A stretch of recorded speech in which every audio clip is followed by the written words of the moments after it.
America. What if I told you that Xavier Becerra was going to turn HHS into the child trafficking arm of the United States government? Would you believe me, or would you call me a conspiracy theorist?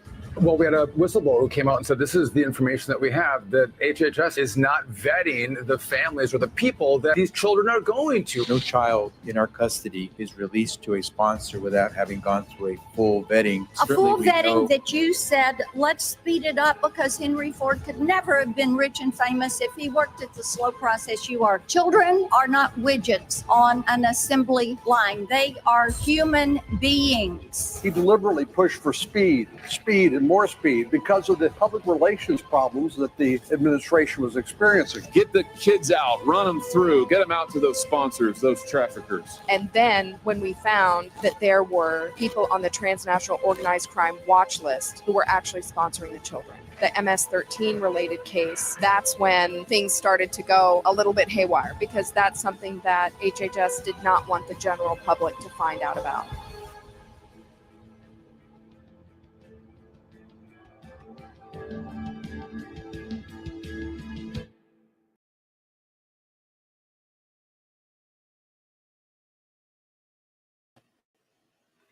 Hello, Internet. Thank you for joining me this wonderful Sunday evening. I know we're going a little bit early tonight because I have an important guest that I've been wanting to talk to ever since I saw his documentary, because this is a topic I've been talking about for a while, and I wanted an expert to talk about one of the darker aspects of the invasion at our border, and that's the human trafficking aspect. Wally World, nice to see you. You guys, I probably won't be interacting with the chat too much because I want to give Mr. Ryan Matta my full attention, and I have a ton of questions for him. We got about 55 minutes that we can go, so I want to make sure I get everything in that I can. And yeah, let's get into unfortunately, this is a dark topic, so I probably won't be my goofy self tonight. So without further ado, here is Ryan. Hey, Michael. Well, thanks for having me, man. Honored to be here. No, thanks for taking the time to join me. I really appreciate it, man. Yeah, there's a lot to talk about, and this is not a fun topic at all. And definitely not. So, I mean, well, first of all, why don't you give my audience a bit of a introduction and you know who you are, what you're doing, and how you got into this. Yeah, man, I'm a documentary filmmaker, just an American patriot. I'm a big time Bitcoin believer, Bitcoin maximalist. I keep 100% of my wealth in Bitcoin. And when you start learning about money, that starts you down that rabbit hole. And once you understand how broken the money system is, you immediately go, well, how and why is the money system broken? That leads you into the political arena. Then once you start getting in the political arena, you just start, if you're into investigations, you're a person that like crime movies and crime series on TV when you were a kid. It's kind of just one of those things I've always been passionate about. And then I figured out a way to make my passion, which is videography and photography. I used to travel the world doing photo shoots and videography for fashion clothing lines. I had a clothing line myself. My girlfriend was a model, so we travel all across the country, all across the world, really, doing like designer photo shoots and fashion shoots and, Punta Cana and Mexico at these resorts and stuff like that. So when me and her broke up, we were like partners in crime, I guess you would say. Like we would go out and shoot all the time together. So when I stopped shooting with her, I was like, okay, well, now I'm not really doing fashion photography anymore. How do I keep my passion alive? And then that's kind of when I got into YouTube, and then that one thing led to the next, and here we are. Man, so being a Bitcoiner, you must be a Whitney Webb fan. I like Whitney Webb. Yeah, she's I like a lot about what she says. Absolutely. Well, how'd you get into the whole? I mean, did you dive into the human trafficking aspect of our border invasion because you saw what a big problem our border situation is, and that just sort of sent you down a rabbit hole? Yes. So I was sorry, I'm trying to get my background set up here for you guys. It's driving me crazy over here. You're good. There we go. Okay, cool. So let's run that question back one more time. Well, so I mean, the border invasion situation has so many different facets to it, and the human trafficking aspect isn't something that's talked about enough. So, what really sent you down that rabbit hole? Oh, great question, man. I'm glad you asked that, because it's funny, So I was filming and doing videography, and then I was in crypto, and then I kind of transitioned over into the political arena. I'm really good at breaking algorithms and understanding how these algorithms work. So when YouTube rolled out their shorts featured, I was probably at one point I had definitely had the most viral Trump shorts than anybody else. Same with Tucker Carlson shorts. So I get really good at like understanding these algorithms. So that's kind of how what got me into the political arena was just editing political content. And then one of my friends, at that time I had gained like 100,000 subscribers on YouTube in like 90 days, and I was doing about 30 million views every 30 days across 3 channels. And those statistics are pretty crazy to anybody that doesn't understand like what that means. I mean, CNN does like 30,000, right? So we're doing like 30 million, which is like 10 times CNN numbers consistently. So your voice gets a little bit too big and they want to silence you. Then I had met Heather Mullins. She was an investigative journalist, and I was making those Trump shorts. I was kind of getting into the political Twitter spaces. And then that's where I stumbled across a few people. And then we started doing Twitter spaces together, me and a couple friends. And then that kind of blew up on X. And then from there, she got me a job working for LFA TV. They were going to CPAC, and they wanted me to be their man on the street videographer. So I was going to walk around with Heather Mullins and just do a bunch of interviews. That same day, just by the grace of God, I got demonetized on all 3 of my channels because I was getting into the political arena. And man, I was at 6:55 p.m. at the end of a Trump rally, or at the end of the Trump speech at CPAC, and I got the DM on my email. It's sitting in CPAC, and I walked out of the doors, and Jeremy, who is now my boss over at LFA TV, was sitting out there. He's like, "Oh, hey man, you did a great job here. You want a job? You want to do the 4 p.m. show?" I was like, "Sweet." So that's how I ended up in LFA TV. And then once you're reporting on the political stuff, and I'm just into adventures, I'm always into like even like videography. Like, right, me and my ex wouldn't just go like do like fashion photo shoots. We would do like, they call them like special effects photo shoots. So we'd go out and we'd like you could bury blocks, you could bury chairs, you could bury a table, and you gotta like weight it down underwater, but you have it like right at the level of the water. So like when a girl's standing on it, it looks like she's walking on water. So like special effects shoots like that, we'd put like glitter in her hair. And she'd like bend her hair back and flip her hair back while she's wearing like, like a Fashion Nova bikini, or who was the other one? Fashion Nova dress. And we do these special effects shoots, and it was always fun. So I was always big into like action shooting and adventure and going up to the sand dunes and shooting dirt bikes and 4-wheelers and quads. So then I thought, wow, like this would be fun to go, not just fun, but like our country's being invaded, right? So I wanted to go down there and film it. But at the same time, I'm like, oh, this is adventurous to me. And you're a guy and you just want to get out there and do man shit and, see like crime and danger and be like in the mix of everything. So I interviewed Michael Yon, who's one of the world's, I would say, the most famous war correspondent of all time, or he will go down in history as one of the most famous war correspondents of all time. So his name's Michael Yon, and he would go over and get dropped off in Iraq. Like he'd take a ride over and they'd be like, okay, like what base do you want to drop me off at? He's like, oh, well, where are the bullets flying at? And they're like, oh, downtown Baghdad or whatever. And he's like, yeah, that's where I want to go. And they're like, no, that's a war zone. And he's like, yeah, drop me off in the war zone. I'll figure it out. And he would just literally go get dropped off in the middle of war zones with troops and run around Iraq and Afghanistan. He got he got deported out of China during the Hong Kong protests, or out of Hong Kong by Xi. They had him escorted and like removed from the country. So I had asked him, I said, hey, should I go down to the border? Is it safe for me to go down to the border by myself? I've never been there. And he goes, no, I wouldn't go by yourself. Not the first time that you go. You understand the type of environment it is, understand how dangerous the border can be. He goes, there's certain areas where, yeah, sure, you can go down there. And so I went down there to meet Carlos Arellano. I was doing an interview with Kyle Seraphin one day. And he brought on this whistleblower. His name was Carlos Arellano. He's the federal whistleblower that blew the whistle on. He was the person that was actually delivering these children for our government. So he came on Kyle's podcast one time and tells us this story about this, government-funded child trafficking network that he used to work for. And he was delivering kids, and these are kidnapped children for the Biden administration. And he tells these stories, and they're so unbelievable. Like there's 2,000 boys in a Walmart, migrant children locked in this Walmart, and some of them are kidnapped and have parents back home and want to go see their parents, but they can't because now they're property of the state, and the federal government took custody of them and won't release them, not even when they have their own parents back home. And these are kidnapped children from other countries. So, and I shouldn't even say kidnapped. I said some of these kids ran away from home. So there's NGO locations all across the world, like HIAS and Borders Without Doctors. I think they nicknamed them Morals Without, or Doctors Without Morals. And they advertise on these social media platforms to kids, and they advertise the American dream: iPads, ice cream, apple pie, candy, beautiful women, and freedom, right? And these kids are living in these third world hellholes.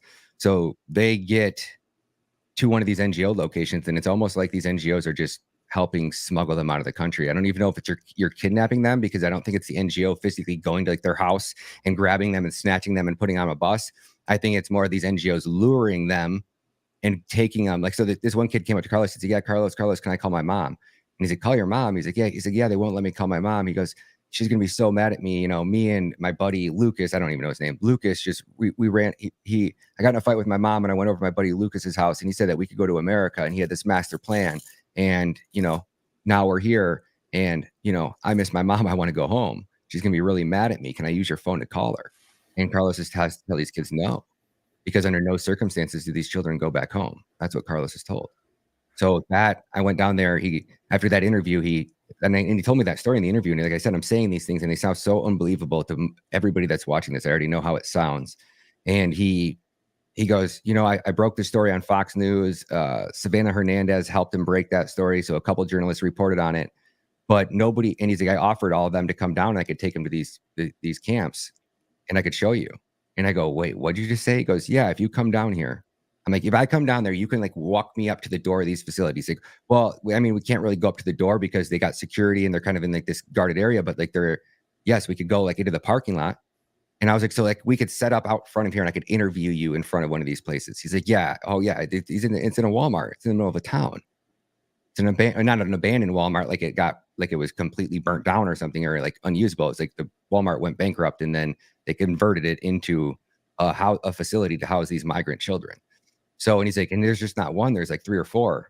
And I ended up flying down there, and within 15 minutes of the Brownsville airport, we were able to drive 5 of them.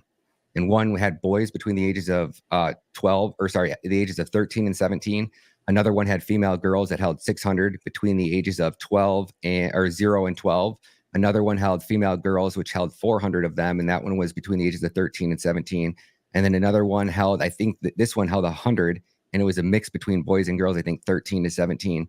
And then I think there was one more that was a 200 person facility. And I forget what demographic was in there, probably, you know, boys between ages of 0 and 12, if I had to take a guess.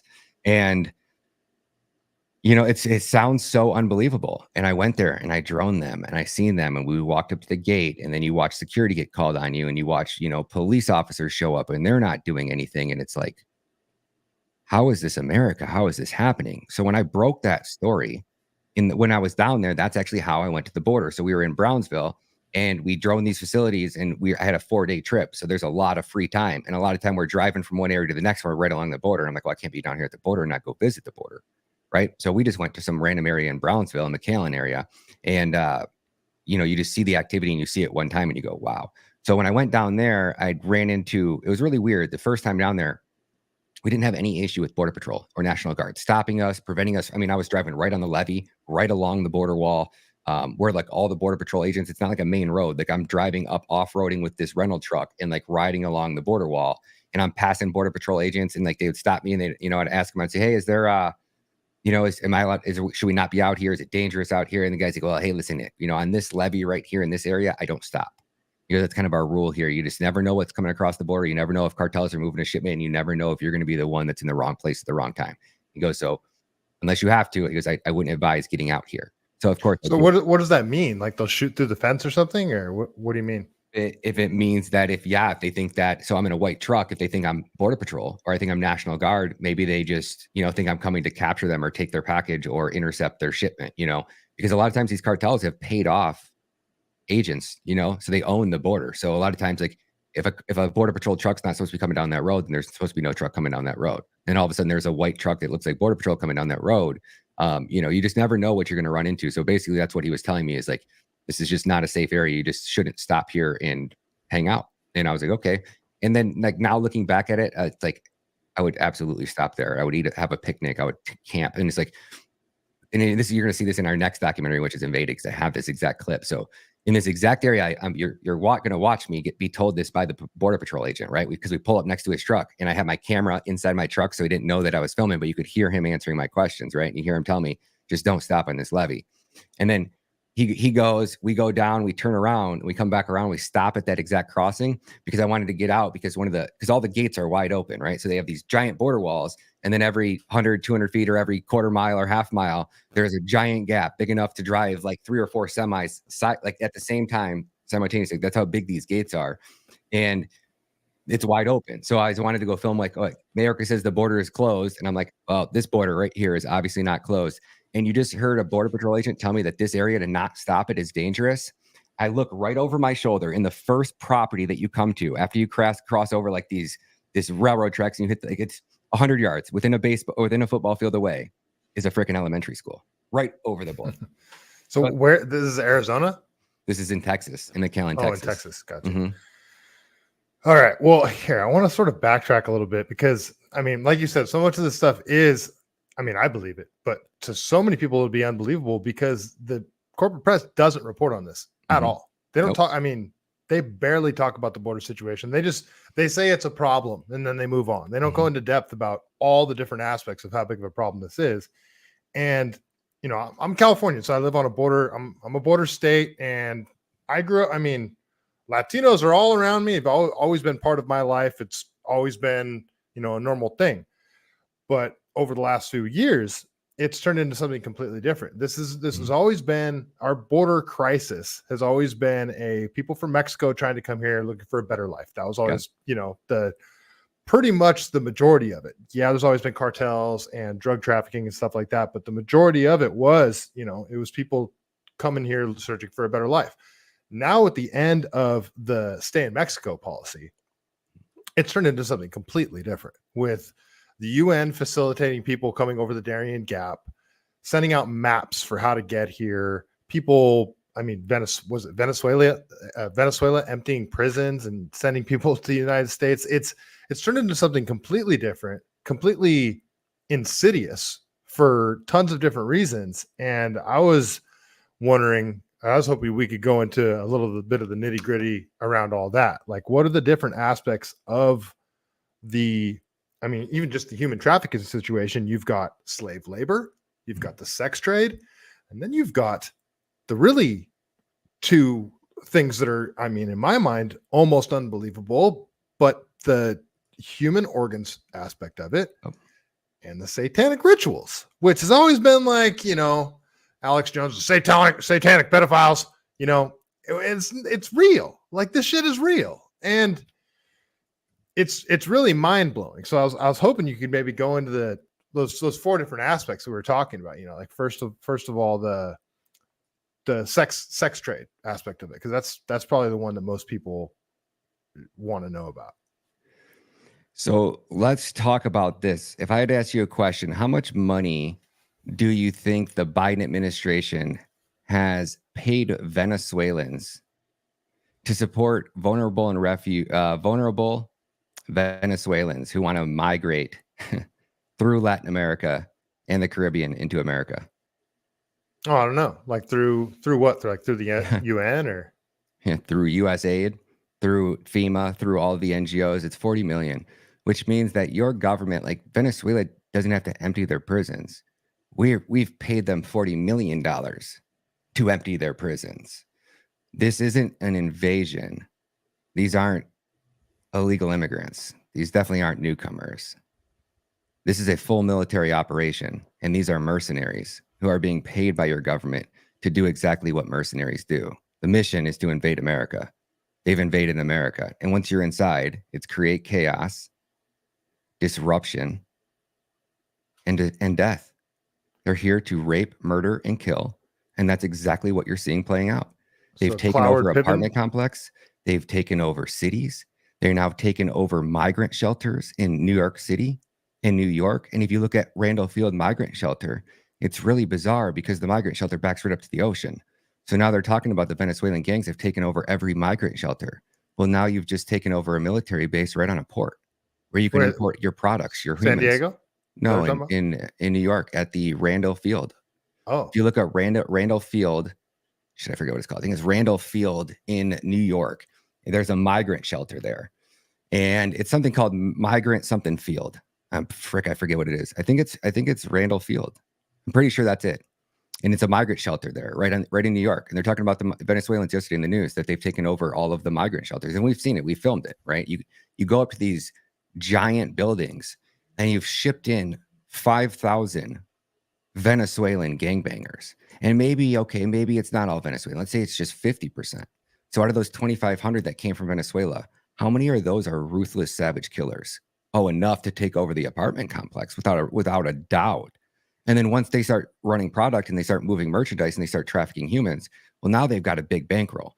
And not only do they have a big bankroll from all the illegal activity that they're doing, but they're also getting, like in Chicago, they're getting $9,000 checks for housing checks, and they're getting vouchers for other products, like $4,000 vouchers. And then the city now in Chicago, if they've repossessed your car and it's been an impound for 21 days, they're now taking your car and they're giving it to an illegal immigrant with or without a license.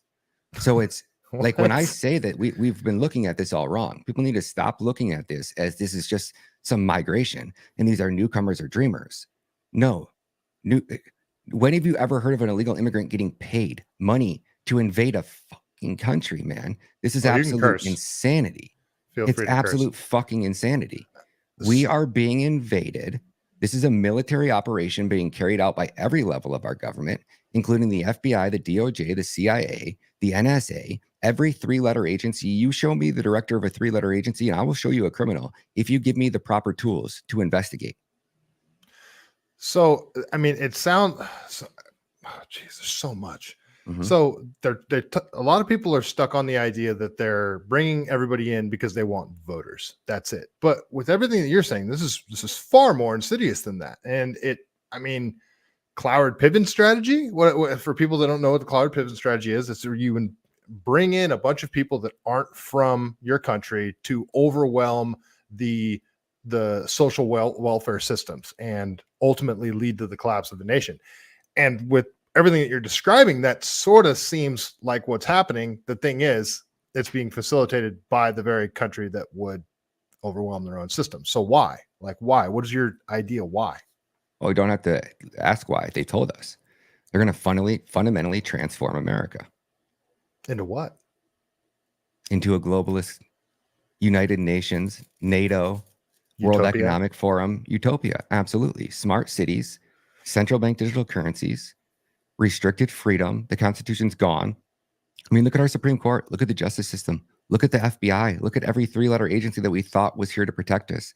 Every three-letter agency that's ever been created has never been created to protect the people. It's been created to protect the criminals from the people. So right? What does Kyle Seraphin say about all that? I know you said you talked to him a little bit. I mean, I'm curious his thoughts on, the three-letter agencies. He thinks the FBI for sure. That's just that's his specialty. So he doesn't really get into anything else. He's kind of just really laser focused on what he's an absolute expert at. And that's the FBI and weaponized justice systems.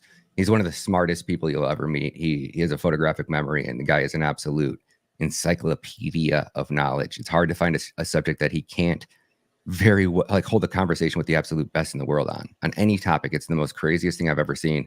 So, I mean, I almost think that Kyle's too smart sometimes for his own good. I honestly do.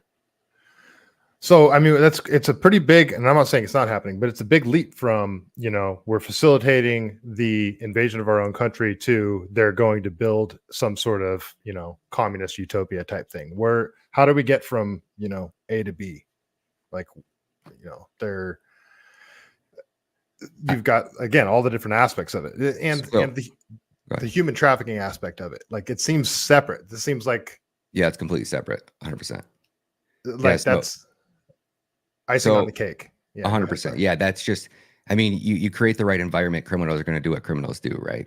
You know what I'm saying? So it's like the destruction of America is by design, by the use of weaponized mass migration, right? So on day one, because Trump had handed Joe Biden the most secure border in U.S. history, that is not up for debate. We can back that claim up with absolute fact.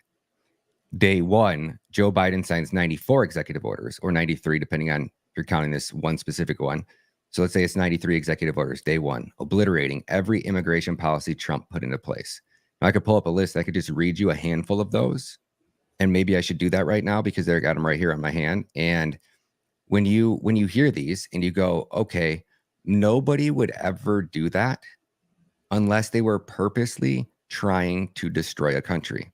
If that almost makes sense, like, right? Like, nobody would ever do what was done and do this. So let me just read a few of these off. Ready? So January 20th, 2021, President Biden issues an executive order, EO, further entrenching the unlawful deferred action of child arrivals DACA program. With his action, President Biden directed the Secretary of Homeland Security, Mayorkas, in a constitution with the Attorney General, Merrick Garland, to preserve and fortify DACA, signaling to illegal aliens that his administration supports amnesty and that illegal aliens need not fear coming to the U.S. or worry about immigration enforcement. Again, on January 20th, the Biden administration announces a 100-day moratorium on deportation and immigration enforcement, effectively providing amnesty to criminals and other removable aliens who could have deported under the Trump administration, and setting a signal that the Biden administration would not enforce the law. February 2nd of 2021, President Biden issues an executive order and began processing asylum claims at the border. In the executive order, the president also signaled an end to the Migrant Protection Protocol, which is known as Remain in Mexico. So on February 2nd, he's already destroying Remain in Mexico. And then it's not just Biden, it's the whole administration, right? So here on February 6th, Secretary of State Anthony Blinken suspended and began termination procedures for the Trump's administration asylum cooperative agreement with El Salvador, Guatemala, and Honduras. These agreements ensured aliens seeking asylum could do so in a country closer to their home country and in other countries than the United States. So we had a deal with El Salvador, Guatemala, and Honduras. Where was Lincoln Riley's killer from? And all the other killers from these areas? A lot of it's El Salvador, Guatemala, and Honduras, right? So under Trump's policies, I could probably name 4 or 5 Americans off the top of my head that would still be alive today. So these agreements ensured that aliens would have to claim asylum in a country outside the United States. So they would have never been legally allowed to enter our country. They were apprehended and deported immediately. February 10th, the Biden administration voluntarily stopped applying Title 42 expulsions to children across the board, setting for a major wave of unaccompanied alien children, family units, and illegal aliens generally heading to the U.S. border. And I could go on and on. And if I go down a little bit farther, you'll see where, it wasn't just Biden. It wasn't just Blinken. It was Mayorkas. It was Merrick Garland. It was all of these other. Okay, on the June 16th of 2021, Attorney General Merrick Garland rescinds the Trump-era decision in matter of LEA, thereby expanding asylum eligibility to allow nuclear or immediate familial relationships to be treated as a particular social group.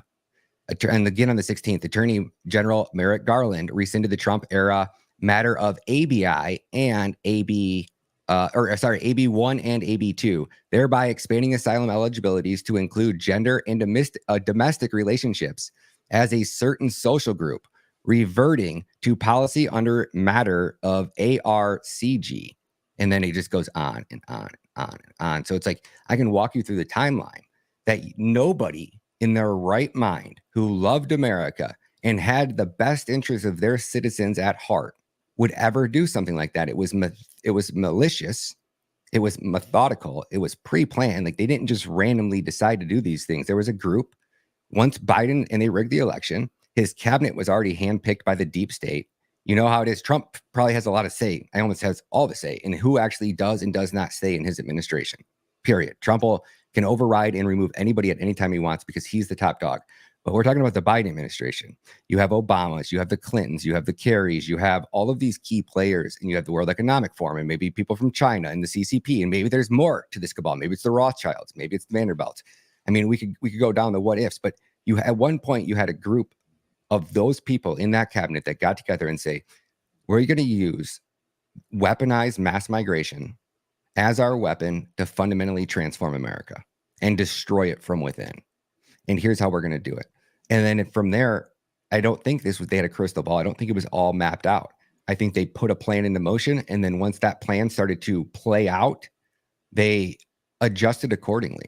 And that's where that first wave, because of that, all those executive orders and this massive amount of migrants coming to America, the border started to get really bad. This was one of the really early days when you seen 10,000, 20,000 migrants in El Paso under those bridges. Fox News was down there for like 3 months. Drones were going over it. They were covering it, right? But what our politicians aren't doing is holding the other politicians accountable. So they'll come on. Remember when Republicans didn't have the House, they didn't have the Senate, they got to play, oh, well, we tried. It's all Democrats pointing that finger. When we get the House, we're going to use power of the purse. We're going to use power of the purse. Mm-hmm. And then they got power of the purse and they haven't used a gosh damn bit of it, right? They're just as corrupt as the Democrats. So it's not the media's not covering it because they are. It's the media's not holding these politicians' feet to the fire. When Jim Jordan comes on there, he shouldn't be able to get a gosh damn word out of his mouth. When you see Maria and some of these people attack Trump and all these people that they dislike, and these reporters will tear you to shreds in a matter of seconds. They'll eat you alive and spit you out if they want to. And that's how they should be treating our politicians. That is their real job. They report on some things, but when they only cover it for 2 minutes and they just brush it off, it doesn't make any lasting impact. And then they bring politicians on involved in it who literally lie right to their face and tell them, no, it's going to, the SAVE Act's going to be in there. We're going to, restrict spending. We're going to hold them accountable. We're going to use the power of the purse. And then they come on there, they talk all this show, they get their talking points, and then they vote against it and they lose, and Democrats get their way and the American people get sold out. And then the next day when the politicians come on their show, it's just like, oh, yeah, you tried, right? Oh, man, well, that kind of stinks. And really, they should be saying that, like, are you afraid that you're going to be charged with treason for your actions and your role in the devastating of this country? No, that's not how it works. That is against the law. You broke the law, which is a felony crime. And it's pretty bizarre that, Merrick Garland isn't doing his job in prosecuting you. But I have a feeling when Trump comes back in, that's exactly what's going to happen. So do you want to rechange your statement? Like, they could be so aggressive with these politicians and enforce their hand. But they're not. And pisses me off that I see Trump even going on Fox News. If I was Trump and he's getting assassinated and he's doing all these rallies, like, that's great. And I think that it has been a huge impact on him winning this next election. But I do think it would be smarter, instead of letting this man get taken out by a surface to air missile, which they just reported are coming across our border now. Why doesn't he sit in his basement and do podcast circuits and go on every single podcast that he can until the election? And that would be enough. And he'd be safe. He could be able to stay in his house. He would guarantee he's going to win the presidency. He's not going to get killed or assassinated. I mean, these people will stop at absolutely nothing to kill that man. And now they're talking about surface to air missiles coming across the border, which I think is something important your audience should know about. 10 months ago, I broke a story because of Aaron Stevenson actually handed it to me. And he goes, in California, there was just a school shooting. There was going to be a kid made some threats in school. So the students heard it. They went to the principal. Principal called the law enforcement. Law enforcement went to his house. They raided his house, and they found RPGs in a closet in his house. Now, it sounds like the dad was just a doomsday prepper, but maybe he wasn't. Maybe he was. He was on a $300,000 bond. I don't know the whole story, but I do know that we have RPGs. We have rocket launchers coming across our border. So to think that we don't have surface to air missiles coming across is just naive. And these weapons can take down planes. So, and I'll land my plane on this one. So I was down in Texas when we were filming this documentary. Me and JJ went to meet Doc Pete Chambers, and he was out of town. He actually wasn't out of town. He was there, and then he got his nephew got in a car accident, and he had to leave. So because he had to leave, he put us in contact with two of his black ops buddies. So these are guys that were in the military. Doc Pete Chambers, I think, was in there for 32 years. He was a neurosurgeon, just stand-up American. Like, when you think of an American patriot, Doc Chambers should be in the dictionary for that actual definition. He hooked us up with these guys, and they really black ops, special forces, freshly retired from the military, spent their whole career in the military, and they've done some crazy things for our government. And they said they couldn't talk to me on camera, and they started talking for like 5 minutes. I'm like, hey, would you mind if I at least recorded this? The stuff they were saying was so mind-blowing to me. And these people have so much credibility that I instantly believed them. I didn't have to, really want to go and fact check their story because it was crazy, right? And I go, can I just record the audio? And he goes, listen, man, I'll tell you this. He goes, basically, to sum it up, he goes, I could give you a video of Joe Biden, a snuff film of Joe Biden shooting a kid in the head, with Joe Biden writing his name on the kid's back in blood, and then holding up today's newspaper, putting his fingerprint on you, then folding that up and mailing you that with the fingerprint and the child's blood on it and the video of it. And I could give you all of that, and it wouldn't be enough to stop what's coming. And he goes, so I want you, if I were you, I would even finish filming this documentary. I would go home, because when you release it, it's not going to be enough to make change in time to stop what's coming. And he goes, you should remember the rule of threes. He goes, you can go 3 minutes without oxygen to your brain and you're dead. You can go 3 hours out in bad weather without shelter. You're going to die. He goes, you can go 3 days without water and you're dead. You can go 30 days without food. He goes, now, if you live within 5 miles of any major interstate or 15 miles of any major city, when one of these 4 scenarios plays out, you will end up in the 33% of the population that's dead within the first 30 days. So he went on there to say, let me just give you a couple examples of these scenarios. So number one would have been a cyber attack. Now, if you take a look at the timing of the Trump shooting, the Trump assassination, and you look at what happened the day after? A major cyber attack, right? Remember when all the airlines were grounded? That wasn't supposed to be pulled back. I think they had put balls into motion. They couldn't stop them. They never planned on Trump living. I mean, there were multiple shooters. He was in a kill box. The odds of those bullets missing Trump and him surviving, it's almost mathematically like an anomaly. I mean, he was literally saved by the grace of God. And that's the saying, you can't kill a man that God doesn't want dead, period. And it seems that God doesn't want Trump dead. So far, he's been very lucky that he's alive. But that would have been one of those scenarios. Could you imagine if they would have assassinated Trump? They would have triggered this cyber attack, and Americans would have been locked out of their bank accounts for the next 5 days. Not just locked out of your bank accounts, your credit cards wouldn't have worked. You wouldn't have been able to get on an airline. Grocery stores wouldn't have been able to buy. You wouldn't have been able to buy anything without cash. We would have went back. I mean, it would have been like maybe 3 days, and society starts to shred itself apart. And then, not to mention that, now you have all of these illegal immigrants that are all here, and they're all living off these prepaid debit cards. How many people do you know that don't even use cash anymore? I mean, you go into a store, and I'm like, hey, you got change for a 20?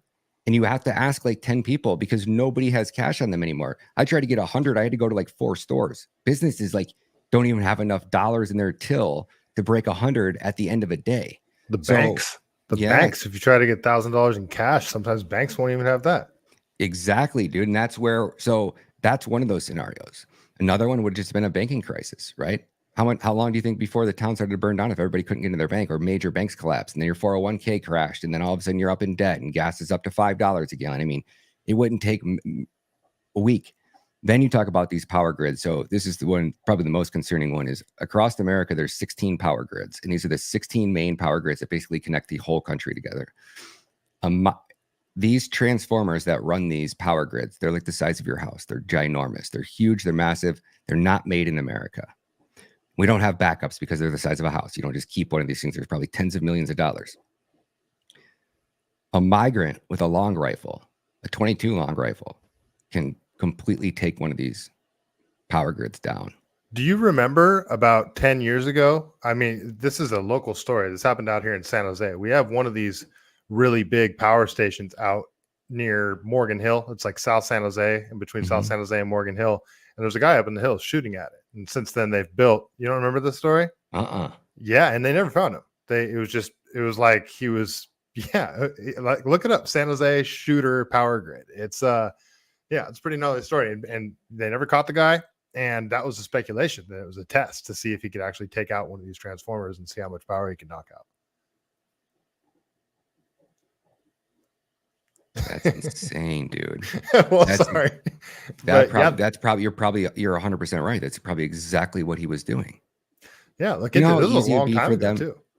Like our government, like there's nobody that's going to go out in the desert and start shooting that's not being watched by Google, right? Like if you're out in the open, man. So like I find it very hard that if somebody would have been shooting at those power grids, that they wouldn't have been able to track who that was.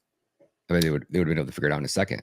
I mean, this is long enough ago to where it was long enough ago. This might have been 15, maybe even 20 years ago. This was a while ago, but since then they've built big giant walls around the whole thing. And I mean, it's a big, I don't know if it's one of these main 16 stations that you're talking about, but it's a big facility. And that you just triggered that in my mind. But I mean, I'm kind of looking for the white pill here. So how do we start putting this genie back in the bottle? As sad as it sounds, without Trump, there is none, right? So in this process, we've uncovered that by the end of the Biden administration, there'll be about 500,000 unaccompanied migrant children that have been trafficked into America and just vanished. They've been handed over to, and we can get into that here in a second, but those children will never be seen alive again if Trump does not make it. Maybe a few might be 16 and they might age out and they might just happen to survive with STDs and cigarette burns all over their body because every time they were raped as a child and chained to a basement floor for years, the person put out a cigarette butt on them. So that way, every time they look at their hand or their arm or their neck or their face in a mirror, they see these cigarette butts and they're reminded about how they were brutally raped by some savage. So maybe those 16-year-olds survive, but they're broken. They're destroyed for life. They'll never maintain or have a healthy relationship ever for the rest of their life. So maybe a couple of them live, but 500,000 of them will most likely vanish. And then from there, I mean, you see the destruction. They've taken over pretty much every major city across America, and they're not going to just stay there. So you're talking about like a full on, I don't want to say civil war, but it's going to get bloody and it's going to get violent. It's going to get very dangerous. And then on top of that, the second it starts, you're going to have the National Guard and maybe local police turned on each other, our military against us. It would be pretty insane to understand who our military is going to fight for. Are they going to come after Americans? Are they going to side with the migrants? Are they going to side with us? But there's 52 million illegal immigrants in here. And let's just say even just half of them. I mean, that's so, to put that into perspective, during the peak of the Iraq war, we had 177,000 soldiers, boots in the ground. 177,000. There's 25 million military age males that have came across the border in the last 3 years. And like I said, these aren't migrants. These are military age males that are being paid to be here. The definition of a mercenary. So if Trump does not return down that elevator and we do not start a massive deportation task force and he doesn't hunt down and eradicate these people from our country, it's gone. We don't have a country. Because the next wave, like if I was El Chapo right now and he warned Biden, he said, if you don't extradite me back to Mexico, I am going to unleash the worst wave of weaponized mass migration that your country's ever seen. And he made that threat about 2.5 months ago now. So it was about 3 weeks after that. For some reason, our CIA decided to get El Chapo's son on a plane and then land that, tell me he was going to look for real estate in Mexico. And then that plane landed in El Paso, Texas. And the feds seized and took him into custody. So we now have El Chapo, we have El Chapo's son. So if you want to talk about kicking the bear, they didn't just kick the bear, dude. They went and like lit a firecracker in his butthole. I mean, this dude's pissed. And if I was him and he has the power, and this is exactly what he's going to do, he's going to drop off about 10 million migrants. I would start probably around October 10th. And then I would drive it here all the way till the election. And by the time of the election got, every major port of entry would be overwhelmed. The buses wouldn't be able to keep up. There would be such a wave of just migrants just rushing. And it would be, you would watch, it would be like a hurricane, but in slower motion. And it would just be crime, death, and destruction as these 10 million migrants just fester, rape, destroy, and just pillage their way through our country into election day. And they'll probably stop. The only thing that's going to help benefit people is as it gets more north, it gets colder. And these people are coming from, basically the Caribbean and much warmer areas. So that's what's coming. And if Trump doesn't return, our country's gone. That's not even up for debate. So the white pill is here that there's enough of us. And if it was my opinion, we'd have this conversation 6 months ago. I would have thought we would have been done by now. I wouldn't have expected us to make it this long. I didn't expect us the first time I went to the border 2 years ago and broke these stories. I thought there's just no way. I'm like, our country. But at the time we went down there, they were reporting on a 4 million person migrant caravan coming through Mexico. And I went down, I got the intel on October 13th. And I think I was on a plane on November 15th. And I got there like right as that wave was coming. I was catching it. It was the worst I've ever seen. I mean, thousands a day just pouring through Eagle Pass. But about 5 days after that, it was 10,000 a day. So it was like drastically different. And it's hard for people to understand 10,000 people is huge. So if you take the largest football stadium you've ever been in and you just probably take off like a third of that, or sorry, not a third of that, but like a quarter of that stadium, it's probably 10,000, give or take. Most stadiums are 40 to 50,000 people. So that's a ginormous amount of people to be in one little town on one piece of land, pretty much all at the same time. And then they all get distributed. So I said, that's going to collapse every port across America. And literally it was like by January 15th, Doc was down there. They were calling for the National Guard. Greg Abbott was taking over Shelby Park. And we made this big deal out of it because it was a big deal. And then from there, like it hasn't stopped. They've just got better at hiding it. So it's just from the only reason it was bad in the beginning when we were taking in, a few thousand a day was because they didn't have the ability to move them. Now this is a well-oiled, fine-tuned machine with unlimited resources and funding. I mean, Mayorkas just distributed another $700 million to all these sanctuary cities because you see that people in Springfield, in my personal opinion, these mercenaries are only on their best behavior because they're getting magic internet money that's getting reloaded onto these debit cards every single month. And I think your debit card only reloads as long as you don't have any issues with the law. You have a run-in with the law, I think your magic money card goes bye-bye. So maybe enough of them have, and they've been released and now they don't have their money. So they're out there committing more crimes. But I know if they ever shut those cards off, oh boy, our country's in a world of hurt. So I guess the positive note is here. We still have time to save our country, but like every single person has to get out and vote, and you have to get out and vote early. I don't agree with it. I don't think it's the best idea, but everybody's saying you have to go early. So at the very least, if you're only going to go vote on election day, you should be planning to vote at like 6 a.m. and you should be planning on not having to go into work. I think every employer should plan on like a national holiday on election day, and everybody should be given time off work to just go vote. We need to save our country, and if we don't, we're in serious trouble. So that's, I guess, is the only white pill, man, is the fact that like there's no going back from here. That is the best thing, that like there is no like we're going to go back to 2016 politics where the mainstream media controls the narrative and they're just going to attack. They're just going to attack Trump his whole term. No, they're not, because nobody watches them. They're going to go bankrupt because Trump's going to take away their ability for pharmaceutical companies to run ads. We're one of only 2 countries in the world that allow pharmaceutical companies to advertise on TV. That's how Pfizer does its thing. Pfizer gets billions of dollars from our government. Then they take their billions of dollars and they give $500 million a year in ad spending to CNN and MSNBC and all these networks, and that floats these networks. They're literally propped up by big pharma. So if we take out big pharma's ability to funnel money into these news outlets, we take that lever away. And then Trump comes in again and he takes away their ability to do propaganda. He gets rid of that executive order that Obama put into place back in whenever that allowed the media outlets to run propaganda. Then you start holding these people accountable, and you fix everything that's been broken. And then if you do, everything changes. Can you imagine I think that we're about to witness the great American comeback. And I think it's going to be bigger, better, and more spectacular than anybody could imagine, because we're going to go from this living nightmare to literally like the American dream, American patriotism, no globalism, secure borders. Like, it's going to be a drastically different country, I think. But that's my only white pill, is I think we have something to look forward to, and it's worth fighting for. God, I wish I had your optimism, man. With everything that we're seeing and the power structures that are involved in all of this, I mean, and nothing's really changed in terms of the fortification of the 2020 election. Nothing. And they're trying to take out Trump. Yeah. What makes you think that they will possibly let Trump anywhere near the White House again? Why would you be trying to kill a man if you're going to guarantee that you could rig that election? That's fair, but I still think they could overcome like a 15 to 20% swing. Like, if he does win the election, I think it means that he won the election by 25, 30%, I agree with you 100% on that. I think that there's so many people that are going to show up to vote that they can't rig it. And I think when you see people go, and they tell you can't wear political clothing, right?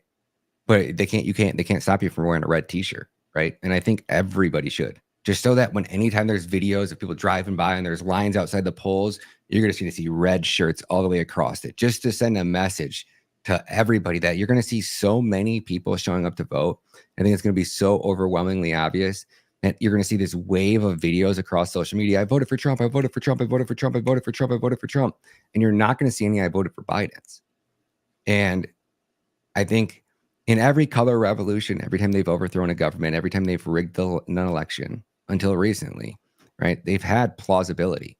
So it was plausible, right? And I think that's why you see them doing this with the migrants, right? They're trying to make it look like that they have enough migrants in this country, and they're going to let dead people vote and children vote and people that are 16 vote and all this crazy shit, because if you're going to vote Democrat, they'll cheat and they'll do everything they can to cheat. But I think that there's just too many of us awake, and there's no going back from this. So it's not like they rigged this election and all of a sudden like we go back to another 4 years of Biden. I mean, it's basically civil war at the least. And maybe, just maybe, there's a plan, and these local sheriffs have a strategy in place that when they detect voter fraud, that it is the local sheriff's ability to immediately arrest everyone involved and detain them and open their own investigation. And there is no forcing the FBI in. The FBI can't force their way in. They can label it a federal crime, but without being invited into that town or city, the sheriff has the ability to kick them out. So I think that's what you're going to see. If I had to guess, I just, every time they tell us Trump's done, he's not. They tell me he wasn't going to run. He was never going to run again, and he ran. They told me he couldn't beat DeSantis, and he smoked him and absolutely mopped the floor with these clowns. They said he was going to jail. He didn't. They said he was going to get sentenced. They were converting Rikers Island. It didn't happen. and he's still here, and he's still strong, and he's still fighting for us. And he's probably the most optimistic one out of all of us. So if he can be optimistic, I feel like the least we could do for the man that took a bullet for us is, have some faith that, God's looking out for this country, even though, we mock God to his face. The only thing that black pills me and makes me less optimistic is the way that we've treated God and the fact that we celebrate anal sex for a month. And we don't just celebrate it, we take it into his place of worship, and we fly the LGBTQ flag. And we you have should see the priests and churches out here. politicians. You should see some of these churches.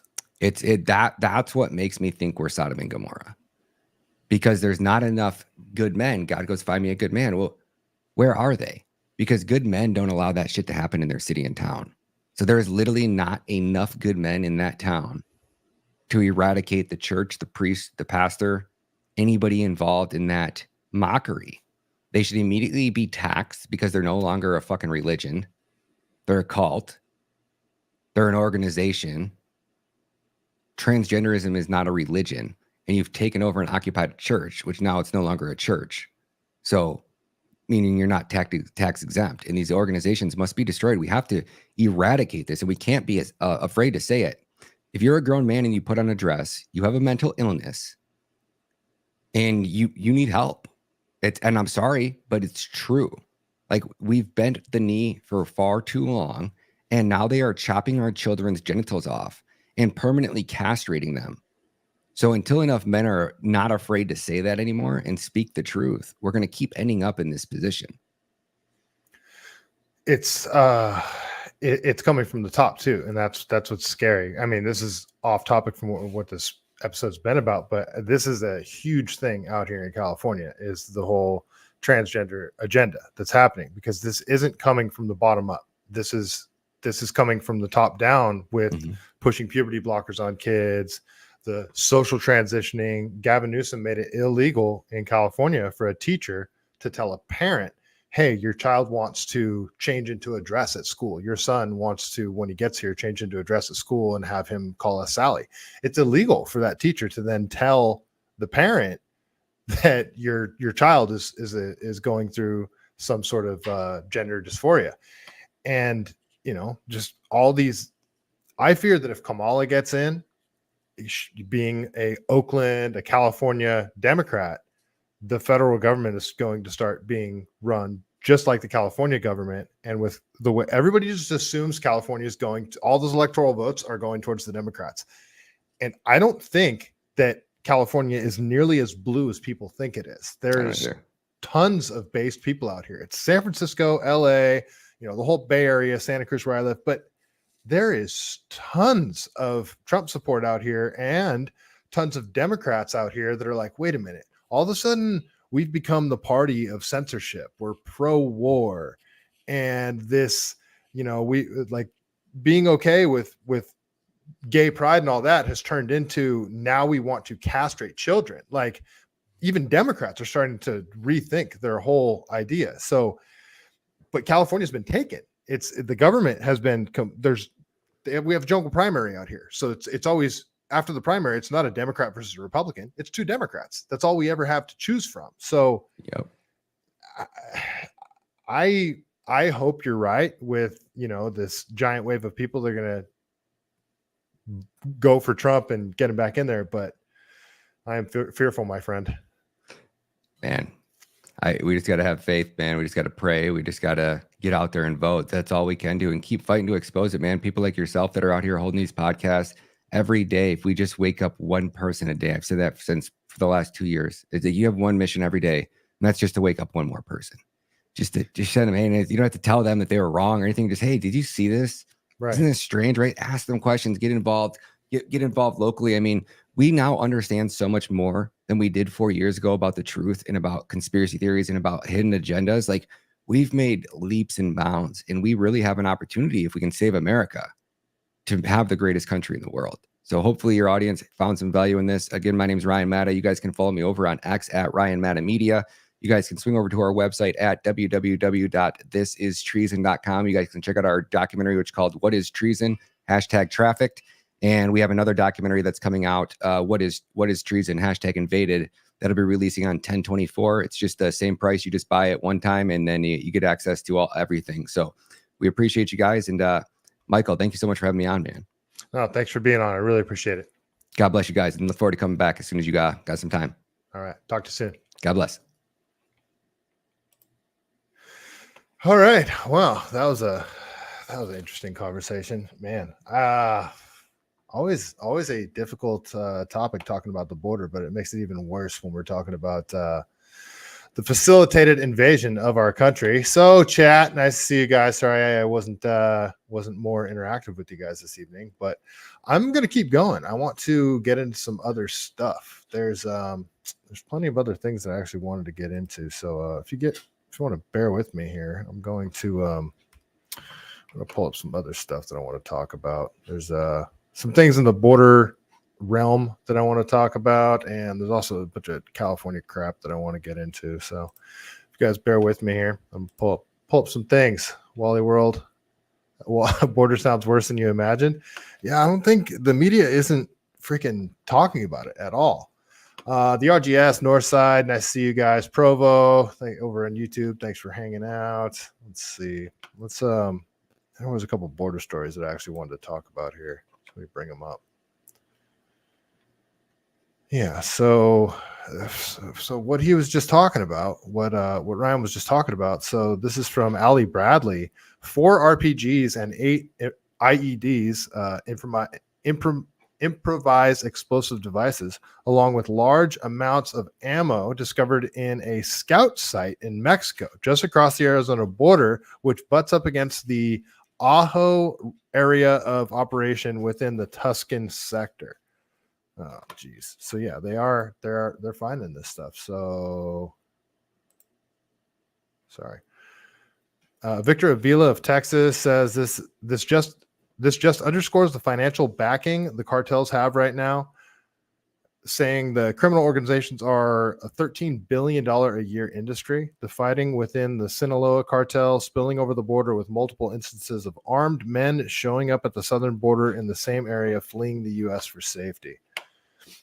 So there's so many different aspects of this border crisis, and we didn't even get into a lot of the human trafficking, which I wish we would have, but yeah, we didn't even have time. We got sidetracked on a bunch of other stuff. That's all right.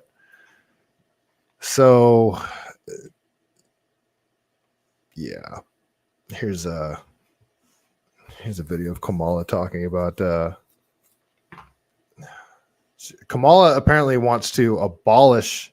She wants to get rid of ICE altogether and start from scratch. So that comes from the California policies, the California sanctuary state policies, where it's illegal for local law enforcement to cooperate with ICE in any way. When they commit a crime here, they get arrested. Local police can't call up ICE and say, "Hey, we want this guy out of here. He's an illegal immigrant committing crime." They're not even allowed to do that. That's the laws that Gavin Newsom has put in place. So Kamala wants that for the rest of the United States. It's pretty insane.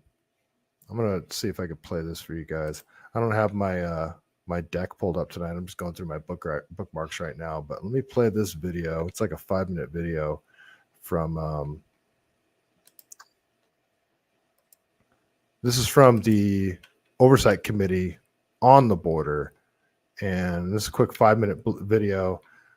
This gentleman, I don't know who this gentleman is. The largest border crisis in history of our country, probably the largest such event in human history, began on January 20th, 2021, on purpose, not due to incompetence. So let's check out this video from Kyle Becker really quick. You have to bear with me too tonight, folks. It's I didn't get a full show pulled up and ready to go, but here, let's watch this. Let's watch this clip really quick here. All right, watch this. Don't take this the wrong way, but with regard to immigration, at least, the title of the hearing is a little bit misleading. The Biden-Harris record on immigration is the result of neither incompetence nor failure. The largest border crisis in the history of our country probably the largest such event in human history, began on January 20th, 2021 on purpose, not due to incompetence. Since that date, there have been more than 10 million encounters of inadmissible aliens at our borders, millions of whom have been and continue to be unlawfully allowed to enter the United States. This did not happen because the Biden-Harris administration and its impeached Secretary of Homeland Security, Alejandro Mayorkas, made mistakes or miscalculations. That would have been bad enough and certainly a proper subject for congressional oversight, but would be excusable because we all have shortcomings, we all make mistakes. Rather, the ongoing border crisis is the result of ideology. There are only two ways of thinking about the immigration issue overall. Either no one in the world is allowed to come here and then we make limited exceptions, or everyone in the world is allowed to come here with certain limited exceptions. So no one gets to come in with exceptions, or everyone gets to come in with exceptions. The Immigration and Nationality Act, of course, is based on the former perspective. No foreigner has a right to move here, but we, the people, decide there are specific grounds to admit a limited number of people. Maybe they have a relative here or a job skill or what have you.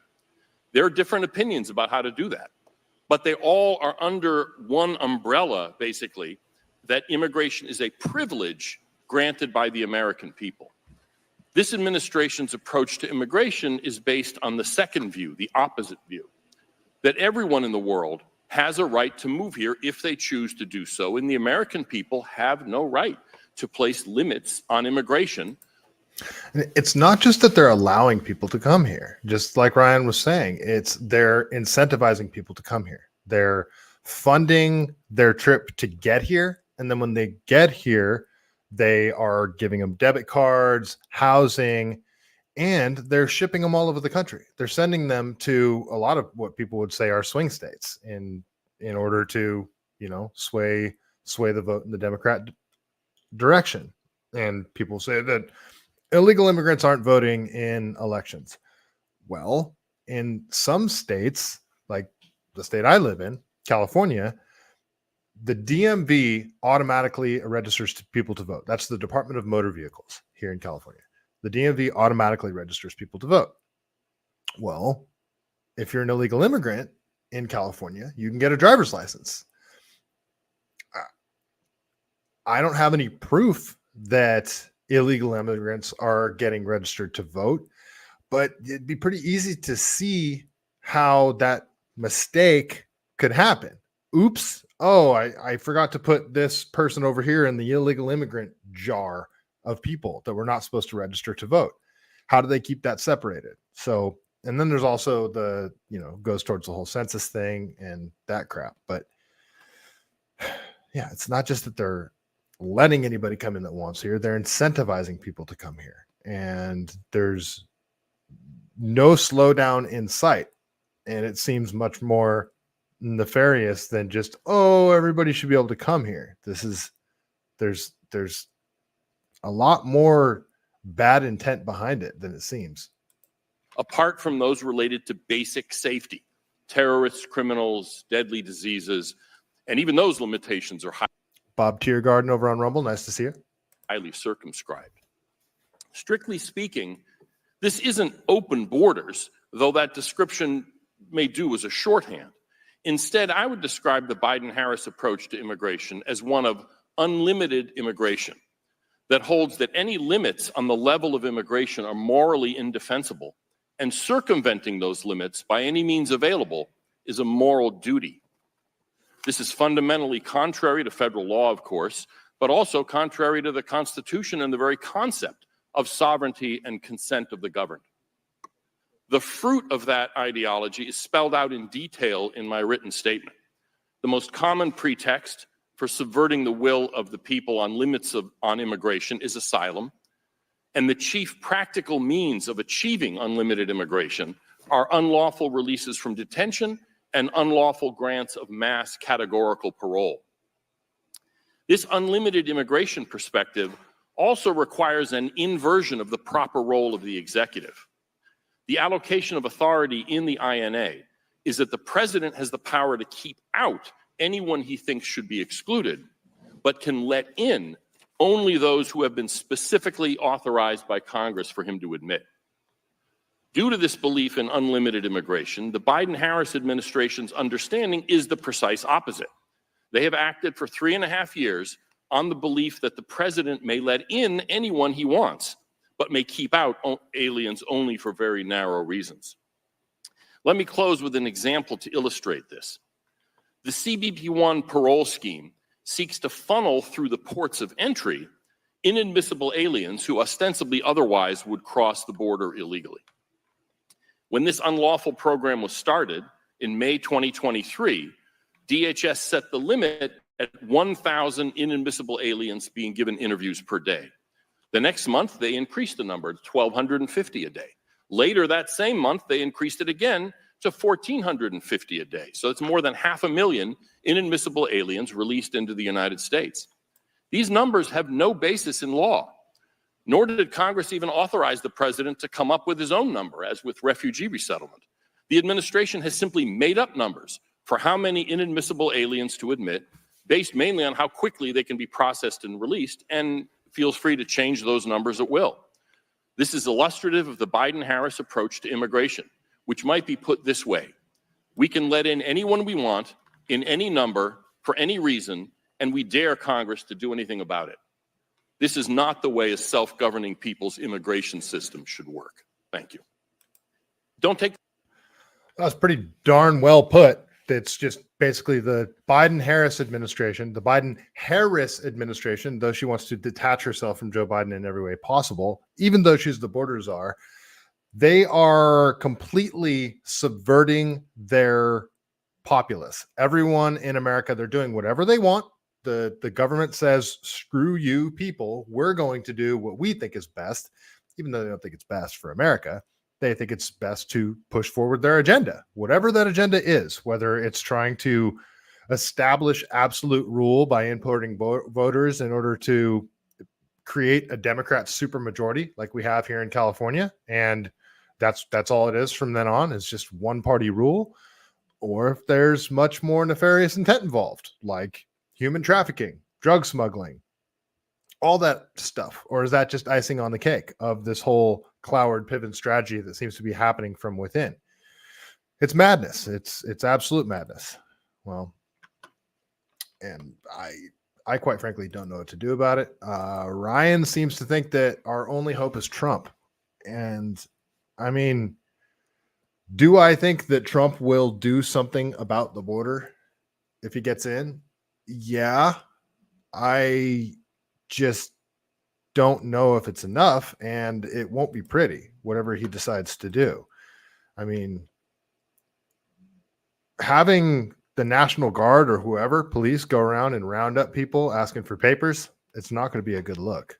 But, you know, are we at a point where that needs to be done? I don't know. I'd like to hear arguments either way. Let me know in the chat. Do you guys want to see, do you guys really want to see officers, the National Guard, sheriffs, cops, whoever, going around door to door or going to places that they think illegal immigrants might be and asking them for their papers and then rounding them up and deporting them? Is that what you guys want to see? I mean, I don't know. I don't know if that's what I want to see. I would like to see anyone that commits a crime be deported. If you absolutely know where, I mean, we've got hotels filled with illegal immigrants. Pretty easy to, for lack of a better term, round them up and deport them. So, I mean, be good to start there, but people that have come here and sort of established a family, or they got a job, and it's hard to tell if they're an illegal immigrant versus somebody that's been here and gotten their citizenship or in on a green card, asking them for papers to prove that they're legally here. And then, you know, inevitably people are going to get caught in the mix that are actually supposed to be here, and they're going to end up getting arrested for whatever reason. I don't know. There's a lot of bad things that can happen. Well, yeah, I'm going to go back to my whole DMV thing with the DMV automatically registering people to vote. Again, illegal immigrants here in California can get driver's licenses. and the DMV automatically registers people to vote. So this is an article this is all the way back from 2018. And this is from the Associated Press. California DMV non-citizens may be registered to vote. So the Sacramento AP says at least one non-citizen and perhaps many more were improperly registered to vote in California by the Department of Motor Vehicles, prompting the Secretary of State to demand a new investigation into the embattled agency Monday. The DMV said about 1,500 people may have been incorrectly registered between April 23rd and September 25th because of a processing error. So you see, guys, they forgot to put them in the right bucket. That's all. That's all that happened. It was just a processing error. That includes legal residents who are non-citizens, although the DMV says none of the people mistakenly registered are people living in the country illegally. Sure. And that hasn't changed in the last 6 years at all. I'm positive. Incorrect registrations will be canceled by the Secretary of State, DMV spokeswoman Jessica Gonzalez said. The DMV director, Gene Shimoto of California Department of Technology, Director Amy Tong notified the Secretary of State about the problem in a Monday letter. It's the latest issue the department has reported with its new motor voter registration system. Last month, the department announced it may have botched about 23,000 voter registrations because of a separate error. I remain deeply frustrated and disappointed that persistent errors by the DMV and CDT have undermined public confidence, Secretary of State Alex Padilla wrote in a letter calling out for an audit. Yeah, nobody trusts California elections at all. The DMV discovered the errors after the Los Angeles Times inquired about a Canadian who was incorrectly registered, the paper reported. Oh, you mean the DMV didn't discover it on their own? So it took the corporate press calling them out on it for them to actually look at their system to see if they've messed anything up. Weird, huh? I wonder if there's been any other mistakes that have been made in the last 6 years registering people to vote that shouldn't be. The green card holder contacted the New York Times after he was mistakenly registered when he tried to replace his driver's license. So it's even worse. It's not like the New York Times was doing an investigative report. No, they were just contacted by a guy that was like, hey, I'm registered to vote, and I shouldn't be. An honest person. Oh, unbelievable. The department is working quickly to fix the problem, Shimoto said. California's motor voter law letting residents automatically register to vote took effect in April. And that's another thing, too. If they automatically register people to vote, what party did they put them in? Does everybody get registered as an independent? Sort of curious there. How does that work? People have newly registered or updated their voter registration more than 8 million times. The new law is aimed at making it easier for people to register and boosting voter turnout. Early voting for November 6th election began Monday. Well, that's frustrating. Yeah, 2008. That was all the way back in 2008. I'm sure they fixed the problem, though, you guys. I'm sure everything's fine. I'm sure everything is fine. What are you guys' thoughts on that? Anything? You guys think people are getting mistakenly registered to vote? Maybe? Possibly? It's insane. All right. Well, some more California stuff. This is from Mike Netter over here on the X platform. California's Governor Gavin Newsom signed a slate of bills today aimed at beginning the process of reparations for Black descendants of enslaved people, including a measure that requires the state to apologize for perpetuating slavery. The headliner bill signed by Gavin Newsom requires officials to sign and display a plaque in the state capitol that includes the following. The state of California apologizes for perpetuating the harms African Americans faced by having imbued racial prejudice through segregation, public and private discrimination, and unequal dispersal of state and federal funding, and declares that such actions shall not be repeated. Oh, okay. So what does Tommy Lauren have to say on it? And just like that, Gavin has solved racism. Wowie zowie. Okay. All right. That was funny, Tommy Lauren. Okay. More California stuff. There's a whole bunch of stuff I wanted to talk about tonight, but I probably won't get to. Oh yeah, this is okay. I definitely want to talk about this one. This is It's a bit of a longer video, but I want to play the whole report because it's just more money laundering, just like the high-speed rail, just like the non-governmental organizations that are handing out fentanyl needles, crack pipes, and all that stuff. It's money laundering. They get tons of money to hand out these fentanyl needles or whatever. They bill the government saying we need this much funding in order to hand out the crack pipes and fentanyl needles. And then those only cost so much money. And then they have tons of other money to pay the CEOs and whoever else, politicians that might be voting for such policies.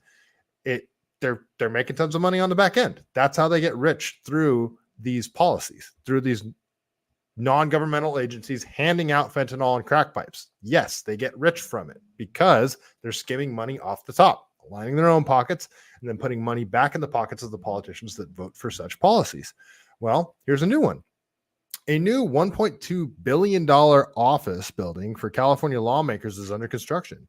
An investigation reveals everyone involved, including some state lawmakers and government officials, signed NDAs to keep secret how taxpayer funds are being spent. So just like the $24 billion towards homelessness that can't be accounted for by Gavin Newsom, just like that, this is another $1.2 billion for one building. They don't really know where the money went. They can't tell because people signed non-disclosure agreements on our tax dollars, on how they're spending our tax dollars. They signed non-disclosure agreements. How is this legal? I don't know. I don't know at all. This is a story from KCRA Investigations, Channel 3. I believe that's out of Southern California. So let's check this one out. Let me share my screen here. Sorry, I apologize. I don't have things pulled up the way I should. All right, let's watch this quick clip here. Well, it's not quick. This is like a 7-minute video, so we'll watch it and I'll pause it incrementally and give my 2 cents.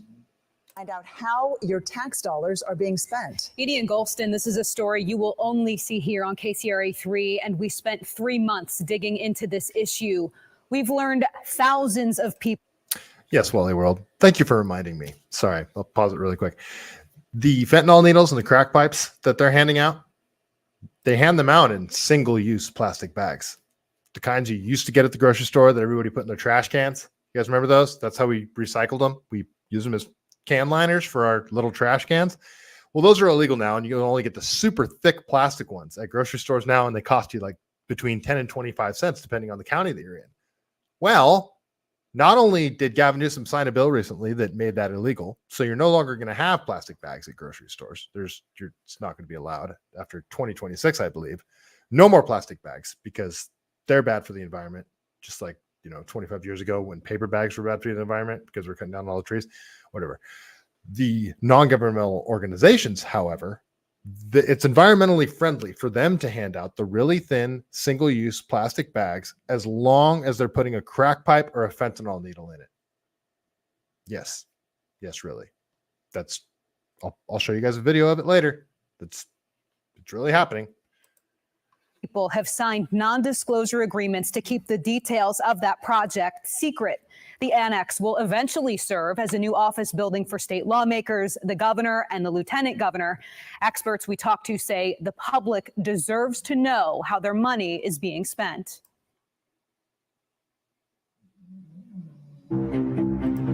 Gosh, what is going on over here now again? It's the question those walking by the state capitol have been wondering for years. Very mysterious, yeah. It's an 8-foot barrier. I can't even see what's in there. And that's because they're not meant to see or really know anything about what will someday be a new office building for lawmakers and the governor. Through a series of open records requests, KCRA 3 found the state legislature's Joint Rules Committee required many of those involved in the project to sign non-disclosure agreements to keep information under lock and key. Over the past 6 years, everyone who has signed the NDA has been ordered to maintain strict confidence. Any documents, diagrams, information, and data in connection to the project. Otherwise, they could face legal action. Every consultant Every employee working on the project was required to sign this non-disclosure agreement. Dick Cowan is the former chairman of the Historic State Capitol Commission. He resigned and joined a group that sued the state over the project, partly because access to information about it is nearly impossible. Is it normal to have a non-disclosure agreement so broadly blanketing a project like this? Absolutely not normal. The project would be planned, designed, and constructed with no sharing of information to the public. In the dark. In the dark is a good way to say it. Thousands of people have promised to keep it in the dark, according to the list provided to KCRA3 in a legislative records request. Among the 2,093 people who signed the NDAs, 5 state lawmakers, 2 people in the governor's office, and 89 other state employees. 3 of those lawmakers. So you might be wondering, okay, how does this work? How can they make money off the top of this? Well, if they give no bid contracts to a bunch of different contractors for various things within the building, plumbing, sheetrock, the general contractors, and then the specialty contractors like electricians, all that kind of stuff. Well, what if those contractors just overbid their stuff by 30%? And then those contractors, when they get that extra 30%, they gotta, they've made an agreement on the back end to put some of it back in this person's pocket, back in this person's pocket.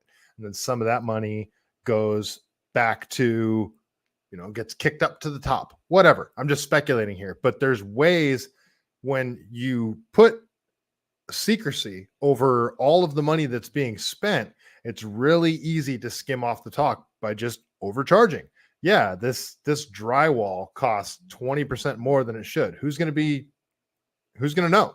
They're just going to see one line. They're not going to see, things aren't going to be itemized. It's all just going to be one line item for this huge bill that goes to one general contractor. And they don't have to itemize it and say every single dollar that was spent. They don't have to do that. Kind of like when hospitals charge the insurance companies like $80 for a syringe or whatever. Or if you ever have a surgery, which I've done this, have the hospital itemize your bill, even though it's going to the insurance company. Say, hey, I want an itemized bill, and I want to see like what you're charging the insurance company for surgical tubing, IV bags, all that kind of stuff. Because they charge insane amounts for this stuff that they'll pay pennies for. They'll charge hundreds of dollars for if you go in for a surgery. I had my appendix burst, and that's what I did after that, because I had some shitty insurance at the time. And I said, you know what? I want you guys to give me an itemized bill for everything you're charging the insurance companies for. And when I got it, I was shocked. It's astonished. I remember it was $20 for a syringe. It was like $80 for surgical tubing. And they say 4 feet of surgical tubing. They charge for every single tiny little thing. It's the same thing over here. Every single little thing. Freaking a thing of drywall, copper pipe, plywood, all that different stuff. And they'll just overcharge by 20% or whatever. That's how you make money off the back end on this kind of crap. Makers are still in office, including the leaders of the Joint Rules Committee overseeing the project. Secretary, please call the roll. Democratic Assemblymember Blanca Pacheco and State Senator John Laird. In a statement to KCRA3. State Senator John Laird, the guy that I freaking lost to, that's the state senator that I ran against, and I got my butt kicked. But yeah, just another super corrupt Democrat that, let's see, what did he vote for again? This is done in secrecy. I'm going to backtrack this a little bit. The project. Secretary, please call the roll. Democratic Assemblymember Blanca Pacheco and State Senator John Laird. In a statement to KCRA3, Pacheco said, in part, while I believe transparency is critical to maintaining public trust and did not sign this agreement lightly, it was necessary in this instance to protect sensitive information related to the project's security. Why is there an NDA that has basically blanketed this whole project?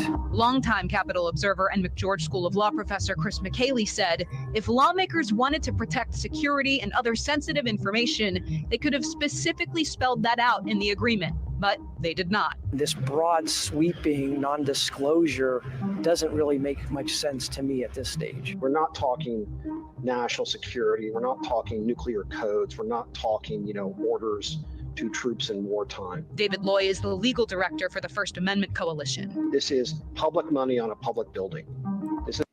So her excuse is that if they told you how much certain things cost, it would somehow impair security. It would be a security threat if you knew how much the Kevlar walls that they're paying for. So that's not uncommon to line the walls in Kevlar. I mean, they do it at tons of tech companies, the corner offices and the executive suites lined with Kevlar walls. Who cares if people know how much that stuff costs? I mean, if you don't want people knowing that certain things were purchased because that could jeopardize security for whatever reason, fine. You leave that specific stuff out and put it under an umbrella category that just says security or, building security or whatever, some sort of generic category. But that doesn't mean we shouldn't be able to have eyes on how much they paid for lumber, how much they paid for copper pipe, how much they paid for drywall. We should be able to have visibility on that, but we don't because they all signed NDAs. Is exactly the kind of thing the public has a right to know. I don't remember signing it, but nothing seems odd to me. Former State Senator Bob Hertzberg among the list of those who signed the NDA. Where does this come from? I don't remember signing it. This was not driven by political people or staff people. It's driven by the lawyers who want to make sure that all the T's were crossed, the I's were dotted, and that the legislature is appropriately protected. Do you have any sense of who wanted them? My sense is that Mr. Cooley, the former chairman of the Joint Rules Committee, wanted them. Mr. Cooley, also known as former Assemblyman Ken Cooley, led and was the face of the project from 2017 until 2022. He also signed the NDA. Under his watch, and with the NDAs in place, the estimated price tag for the project ballooned from $440 million to $1.2 billion. You have reached the voicemail. What? Of retired.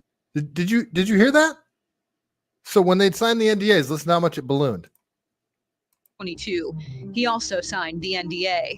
Under his watch, and with the NDAs in place, the estimated price tag for the project ballooned from $440 million to $1.2 billion. So the estimated cost of this building was going to be $440 million. And then this guy decides, hey, everybody needs to sign NDAs. Once all these NDAs get signed, the price more than doubles to $1.2 billion. Weird. So now all of a sudden they got $600 million extra to play with. Crazy how that works out. Nothing to see here.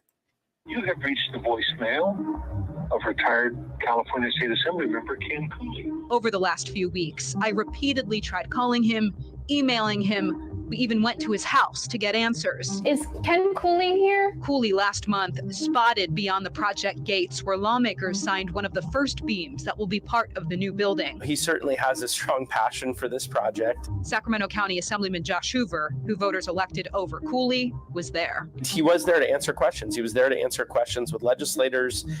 He had conversations with different members that day, talking about different aspects of the project, what it's going to look like. It's not clear what Cooley's role is now in the project. Whether it's him or whether it's DGS or whether it's the legislature, that we get to the bottom of these questions and actually get some answers. And we've been trying. Last week, we told you project leaders refused to prove the millions they secretly spent on Italian stonework was the cheapest way to go. This week, we approached California Department of Justice attorneys who have been defending the legislature and the project in court. They did not want to talk. So you can't talk to us at all about this project, even though... Not the two of us. Thank you. You're not, is it because you signed non-disclosure agreements? You're reading way too much into it. We are counsel of record. You can speak with the JRC. Meanwhile, those walking around the Capitol disturbed by the NDA. You got to give it to KCRA here. They're actually doing what journalists are supposed to do, and they're digging into how corrupt politicians are spending California tax dollars. Good, nice work. Like, you got to give it to them. They're actually doing their job. Of course, it's going to be a local news station. Don't expect, the LA Times or the San Francisco Chronicle to be doing this kind of work. I believe that non-disclosure agreements lead to shady dealings. I think that the public should be aware. I think that's completely inappropriate for a public institution, especially at the state capitol, on public grounds, to have not full transparency of what's going on. Absolutely wrong. We reached out to former Governor Jerry Brown, who was the governor when the NDAs were established. A spokesman for him told us he had no recollection and was not aware of any direct involvement in this. We also reached out to Governor Newsom's office for just reaction to this story, and they referred us to the Joint Rules Committee, which is overseeing and leading this project. You know, some people may remember that there's been an effort by some lawmakers to prohibit the use of these NDAs at the Capitol. I mean, you've covered not only using these for public spending, but also creating public laws, public policy. Where did that stand? Exactly right. And really those discussions this year mainly revolved around public policy, around proposals to prohibit them in the lawmaking process. Both of those bills that lawmakers attempted to propose were killed by Democratic legislative leaders. Now, talking to some involved in that effort to ban their use, they said they were shocked that they would ever be in place for such a public project like this one, like the Capitol Annex, especially because during the debate on those proposals, we had heard over and over again that lawmakers can't sign NDAs. Clearly, we have the documents to show that that is not the case. Later this evening, online, we will post all the documents. We'll post the list of everyone who signed the NDAs, as well as the actual NDA itself, so that you can see everything for yourself and make your decision and how you feel about this. And help make it a little bit more transparent. So thanks for digging into that. Absolutely. Yeah, it's the Wow. Actual nice work from a local news station. It's good to see. I like to see it. What do you guys think? How do they get the?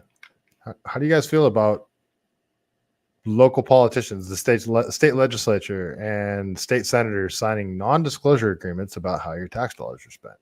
I'm not a huge fan of it. I don't really like it too much. All right, let's keep going here. So frustrating. So freaking frustrating. Let's keep going. I got there's a few other California stories I want to get into, but I have so many pulled up that I'm not sure if I'll get to all of them. Oh yeah, okay, here's one. So this is from the Los Angeles Times. All right. Let's see how they report on this, because I'm curious to see if this will be spun in Gavin Newsom's favor, like they always do. The Los Angeles Times, Gavin Newsom has them in his pocket for sure. So this is about the gas industry in California. As many of you guys know, the gas in California is out of control. It's the most expensive in the country. We have insane gas taxes that are just California gas taxes. And Chevron just decided they're moving out of San Ramon and they're going to be moving to Texas. Well, let's see how California is reacting to. I don't know if it's because they're reacting to gas shortages or they're blaming the price increases or the expensive gas on the actual big oil companies. You know, that's what Gavin Newsom's doing. He's saying that gas is so expensive because oil companies are gouging just California. Well, this article is from Climate and Environment. How will the state manage to slow the death of California's gasoline industry? Slow the death of California's gasoline industry. Because, you know, they've shut down oil fields. They've shut down, like in the Salinas Valley over in Southern California. We sit on top of enough oil, enough crude to supply the entire country with gasoline. California, we sit on tops of tons of oil, and Gavin Newsom won't let us pump it out of the ground. Oh, is this behind a paywall? Can I? Okay, cool. I can read it. All right. So, all right. How are they going to slow the death of California's dying gasoline industry? One option under consideration calls for California to own gasoline refineries to help manage supplies and costs under control. Industry officials say the state's bureaucrats can't grasp the complexities of gasoline production, and that their involvement would lead to higher gas prices. What do we call that, you guys? What do we call that when government regulation impedes the ability of private industry to be profitable and productive, and then that industry starts hemorrhaging money? They're not meeting supply demands. And then the government says, well, you know what? Since you guys aren't profitable and you're not meeting demand, the government now has to take over. even though the government's policies are what caused that in the first place. What's it called when the government seizes production from a private industry and starts controlling the means of production? It's called something, you guys. You guys picking up what I'm putting down? It's communism. That is Marxism at its core. When government seizes industry and starts controlling production of that industry, what California wants to do with oil. One option under consideration calls for California to own gasoline refineries. To own gasoline refineries. What if they don't want to sell? What do they do then? They strong arm them. They seize the industry. Gasoline refiners to manage supplies and keep costs under control. Then the heads of these industries say state bureaucrats can't grasp the complexities of gasoline production and that their involvement would lead to higher prices and shortages. Okay, let's keep reading. It's becoming increasingly clear in Sacramento, the administration of Gavin Newsom is intent on pumping up state power to oversee the slow decline of California's gasoline refinery industry. It remains to be seen whether the state legislature will go along. Newsom called a special legislative session to address gasoline prices, such as one last year that sent per gallon costs soaring past $7 a gallon in parts of the state, like where I live. An assembly committee held 2 hearings last week with another set for Thursday. Under immediate consideration, a bill that would allow the state to set minimum levels of gasoline storage at California's refineries. The intention to balance supply and demand to prevent retail price spikes when a refinery temporarily shuts down for maintenance. But a bigger issue goes well beyond mundane matters of gasoline storage. The legislature faces a fundamental question of government philosophy. How deeply should the state manage and control an industry that faces steady decline due to the state's own policies? You see right there, it's like all this stuff is caused, all the shortages and the high gas prices are caused already by the state's policies. So what do they want to do? They want to double down on those policies. Let us control the gas. Oh, it's insane. An industry that sells a product that will remain essential to a smooth functioning economy even as it fades away. And why is it going to fade away? Why is gasoline production going to fade away in California? Because of this green initiative, this law that Gavin Newsom said that all cars that are sold after 2030 or 2035 have to be electric. That's why. It's not because the market's replacing gasoline. Like, that's not what's happening. Even though electric cars, because of Elon Musk, private industry, are becoming more popular, are becoming more affordable, and the infrastructure to support them is slowly coming along. It's not coming along at the rate that Gavin Newsom would like. So what's he going to do? He's going to strong arm the gasoline industry and just force, hey, there's not going to be enough gas. You guys better get an electric car, even though our power grid can't support it. Oh, it's insane. And it faces another question. If the state decides to go deep, will it prove itself capable? The answer carries more enormous implications for the household budgets of millions of Californians who will continue to drive gasoline-powered cars for years to come, like I plan to. California's government has positioned itself as a global leader in environmental issues. Have they, though? Has California positioned itself as a global leader on environmental issues? No, it hasn't. It has positioned itself as the global leader in using the climate agenda as a Trojan horse to push freaking Marxism. That's all it's done. That's all it's doing. This green energy agenda is forcing the gasoline industry to be privatized or to be seized by the government. That's all this is doing. This isn't about leading on environmental issues. It's all a joke. Is California less polluted than it was? I don't think it is. And is the air quality better? It probably is, because private industry has made internal combustion engines run cleaner and use less gas. California's government has positioned itself as a global leader in environmental issues. The world is watching to see how its climate-first greenhouse gas policies work out. Newsom has mandated that by 2035, car makers and dealers can no longer sell new gasoline-only vehicles in California. Okay? But even presuming the mandate stays in place, millions of gasoline-powered vehicles will remain on highways for decades. Yeah, like my two cars that are really old that I've had. I got one from 1970 and one from 1979, and I plan on keeping them running because I love them and they're great. They're great cars. I want another car that's better on gas. That's a different story.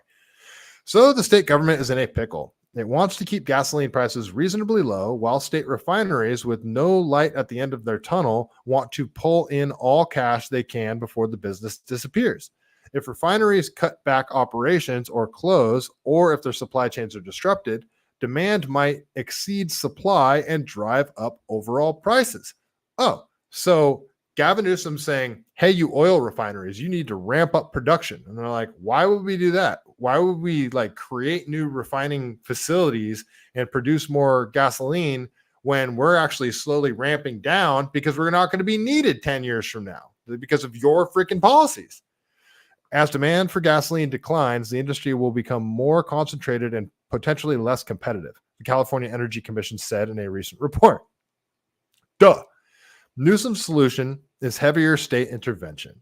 The gasoline, I can't, this is so triggering. Newsom's solution is heavier state intervention. The gasoline storage mandate is only the beginning. The recently created Division of Petroleum Market Oversight is ironing out the details of a plan to financially penalize refineries that exceed a state-set profit margin that's yet to be determined. You guys can't exceed a certain profit margin, and we're going to decide what that profit margin is, but we're not going to tell you what it is yet. And is investigating the opaque machinations of the spot market for petroleum products. The California Energy Commission, meantime, has offered a list of 12 options for policymakers to help manage the industry decline while keeping gasoline prices stable and supply levels high. Beyond a minimum inventory mandate for gasoline storage, a minimum inventory mandate when they're telling them to ramp down production at the same time.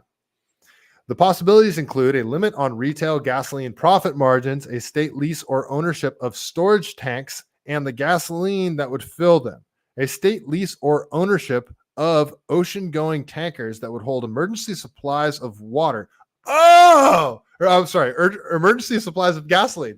Great idea. Let's hold all the gasoline offshore in oil tankers. What could go wrong? And even a state takeover of one or more gasoline refineries. And there it is. There's your Marxism. State takeover of one or more gasoline refineries. State causes the problem. Problem gets worse because of their policies. And then they say, you know what? We're going to take it over. And then, which will make the problem much, much worse. The state of California would purchase and own refineries in the state to manage the supply and price of gasoline, reads a report issued in a draft version in May by the Energy Commission. The industry, unsurprisingly, is not pleased. The main complaint, state managers can't grasp the complexities of gasoline production and supply system, and what's seen as outside interference could increase prices if the system is made less efficient. Plus, they complain, over the decades, state taxes and mandates have been a prime cause of high gasoline prices in California. Yeah, it's so hard for me. I'm siding with big oil over big government.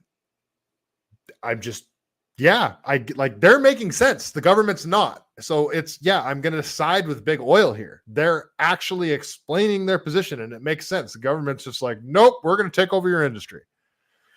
Oh, we are walking around and inching toward the Energy Commission managing these refineries. Eloy Garcia, a lobbyist for the Western States Petroleum Association, told the legislature, we heard at the hearing that they are going to help us engineer our refinery. We heard that they are going to tell us to do maintenance. They're going to tell us how much more to supply, how to configure our tanks. Assemblymember Steve Bennett, Democrat out of Ventura, defended deeper state involvement while acknowledging that refineries are businesses driven by profits. While I recognize that the industry has an obligation to maximize profits, we have an obligation to also maximize what's in the interest of the public. Interest of the public. It's for the greater good, you guys. We need to take over the means of production for the greater good. Don't call it communism, though. Ty Midler, the government antitrust lawyer who heads the New York Petroleum Market Oversight Division, said, we want a well-functioning market with the regulations that incentivize the right conduct. Energy Commission Vice Chair Silva Gunda said California isn't trying to dictate refinery logistics. I think I'll be a partnership with the industry. I think it'll be a partnership with the industry. I think it'll be a partnership with the legislature to think, how do we optimize the existing amount of storage we have? Gunda assured members of the Assembly Special Session Committee on Gasoline Supply that refineries in California have plenty of room in their existing tanks to keep supplies from falling below 15 days worth. 15 days? Oh, Jesus. State data shows that when a refinery shuts down for maintenance, planned or unplanned, prices surge, at least in part because there's not as much gasoline to go around. Retailers and refineries haul in extra profits as a result. But Gunda added that he was speaking out of aggregate storage capacity for all refineries, and that some refineries are squeezed too tight. To manage that imbalance, he said the state refinery companies would work together on ways to share gasoline supply. He offered no details, but one prominent energy expert told the committee that the state might set up a trading system to help full-tanked refineries meet the state mandate. It would require careful design, said Severin Borenstein, who heads the Energy Institute's UC Berkeley Haas School of Business. In addition to any trading mechanism, Borenstein said, we need to determine the size of the inventory, the timing and mechanism for release and for refill. We also need to determine the process by which release of those inventories would occur. He also warned that excessive storage levels would be subject to political manipulation, for example, potentially allowing whoever has political party to try to release that inventory when it is helpful for them to push down gasoline prices. Oh, like the strategic oil reserves that the federal government has? Most members of the ad hoc Assembly Petroleum and Gasoline Supply Committee were non-committal on the storage issue. The general consensus, the issue is complicated and more information is required, including effects of state intervention on the state's workforce and economy. The oil and gas business directly provides 100,000 jobs and comprises 5% of the state's total economy, 10% if indirect jobs and businesses are considered, according to hearing testimony. That's a lot. 10% is a lot of the fifth largest economy in the world, sixth largest economy in the world, whatever they say. This is certainly a dense and complicated issue. Committee Chair Cody Petrie Norris, a Democrat out of Irvine, said at the hearing. It's also one of the utmost importance to 40 million Californians. More hearings and plenty of debate lie ahead. Okay. They want to centralize the means of production, people, on gas and oil. That's what a shocker. What a shocker. Just, oh, it's frustrating. It is frustrating, you guys. It's, yeah, like so many other things in California, it is extremely frustrating. Sorry, I forgot to silence my phone. See, there's a couple other things I wanted to talk about. Okay, this I do want to talk about. All right, there's a post that I put up a couple of days ago that a lot of people seem to agree with here. And it's another, this one isn't a money laundering operation, but it is using taxpayer dollars to create a way to extort more money from the working class. And it's frustrating. It's really frustrating because Bay Area people know exactly what I'm talking about here. So back in like 2017, I started noticing, I was driving from San Jose to San Francisco every night. I was working, I don't know if it's graveyard shift. I was working from like 5 o'clock in the evening to like 1 o'clock in the morning. And I was going to a tech company that you guys know the name of. And I was going into all their conference rooms and I was pushing code and upgrading all of their systems, doing firmware updates and all that kind of crap. And it sucked because they turned off the air conditioner at night and it got really hot in there. It was horrible.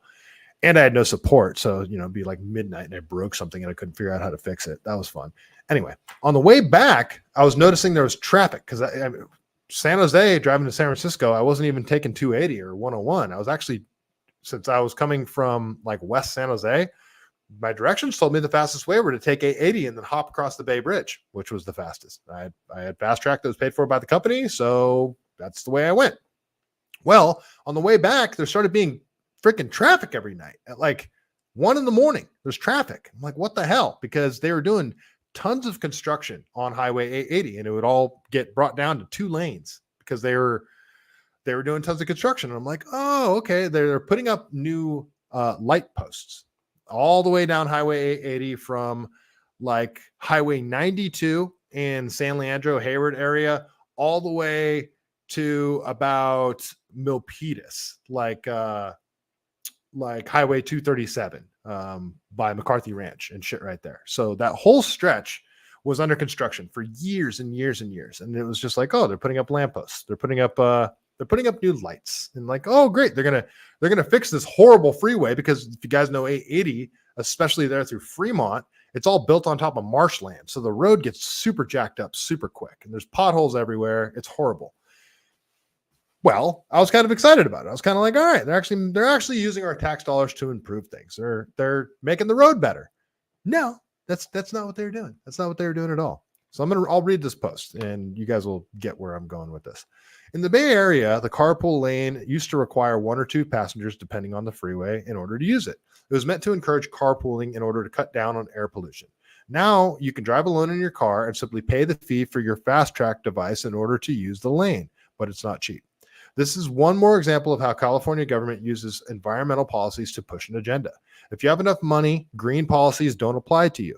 And that's how you know that they don't actually care about helping the environment or believe they are solving climate change. It's a scam to extract more money from the working class and gain more control over us. It's a racket, just like everything else the government does in the name of the greater good. So this stretch of freeway that I'm talking about, for my whole life, you could use the lane if you had 2 or more people in your car. Not only that, the carpool lane was only between certain hours. This is something I had to get used to when I moved down to LA for a couple of years. I was like, wait a minute, the carpool lane's 24/7 here? What the hell? Like, I didn't get that. And they have double white lines. So you can't just go in and out of the carpool lane whenever you want. They had entrances and exits for the carpool lane, which actually caused more traffic because now everybody's trying to change lanes at the same time in very specific spots. And you'd have little traffic jams that occurred every time those little entrances and exits popped up. So in Northern California, at least, the carpool lane didn't have solid double white lines. You could go in and out of the lane anytime you wanted, and it was only between certain hours. It was only from the hours of like 6 a.m. to 9 a.m. in the morning, I believe. And then it was from like 3 o'clock in the afternoon all the way to 7 p.m. in the evening. Those hours were carpool lane only. You had to have 2 people in your car in order to use it. That was the thing. And the whole idea behind it was to encourage carpooling, to get people to, cut down on air pollution, which in theory seems good. And then when Priuses came out, that was like the first thing I noticed about the whole green agenda, the whole green energy agenda, was all of a sudden these people that bought Priuses could now use the lane. The Access OK stickers, you guys remember those on the very first Priuses that came out? That was like one of the reasons to buy a Prius, the government incentive to buy the Prius, that you could use the carpool lane now because you're green, right? You guys remember this? Well, now that whole stretch of Highway 880 that I told you about, where the far left lane, the carpool lane, used to be available to everybody, that as long as you had 2 or more people, now you have to pay to use it. You have to have a fast track, and it charges you between like certain roads, certain exits and entrances, and it can cost you $20 a day to drive from Hayward to San Jose. And they change the prices on how much it is to use that lane based on like flow of traffic, like how many people there are on the freeway. And you don't need a second person in your car. In fact, if you have 2 or 3 more people in your car and you don't have fast track, you still can't use the lane. So it's all a scam. The whole thing is a freaking scam. They don't care about the environment. They don't care about encouraging the reduction of air pollution. They don't care about that. What they care about is extracting more money from the working class, from quite literally the working class. That's why everybody's driving in the middle of the day during rush hour in the morning and rush hour in the evening, because they're going to work and they're going home. That's the working class. That's who they're extracting money from. So they spent billions of dollars to install all of this infrastructure that you think is like, oh, they're going to illuminate the road better and they're going to fill the potholes. No, it's to extract more money from all of us, and the road is still shit. It's frustrating. It's really frustrating, my friends. So I just wanted to vent about that. That's about it. I just wanted to vent about that. So yeah, I don't know if you guys remember that. I certainly do. And yeah, I just they did it on Highway 101. They did it on Highway 880. They've done it on stretches of Highway 680, and it sucks. It's just the government taking more of our money, using our tax dollars to get more money out of us. Yeah, that's it. It's frustrating. I don't like it. I don't like it at all. All right, folks. I think that is all I got for the evening. Thank you, Mr. Ryan Matta, for coming on. That was an interesting conversation. Good conversation. Sort of a blackbilling conversation in a lot of regards, but fortunately, I don't think I agree with Ryan on the downfall of the United States. I think we have a lot more room for this nonsense than people think, and I hope I'm not wrong about this, but yeah, I feel like good always wins. It might be a very troublesome next few decades, but we've got to figure out a way out of this. I don't think there's a voting our way out of it, but something's got to happen. And yeah, I don't know how to fix it, but I'm confident that we can. So if you guys got any ideas, DM them, drop them in the chat. Let's figure it out together. Let's save America. And yes, I do think getting Trump into office, though I disagree with him on many, many, many things. And I do not think he is our Lord and Savior. But I do think that the country will go in a much better direction if Trump somehow gets into office, even though I think they have the election so rigged that that's not a possibility.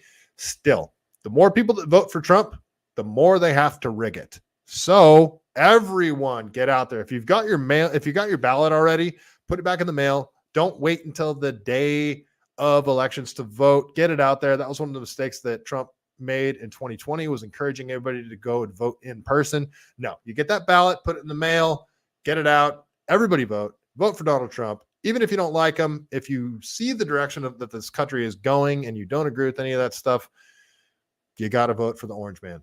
It's yeah, even if you're a Democrat, it's okay. You don't have to tell your Democrat friends that you voted for Trump. But if you're seeing what's happening and you can see the writing on the wall and you don't want the rest of the United States government to be run like California, you got to vote for Trump. You have to.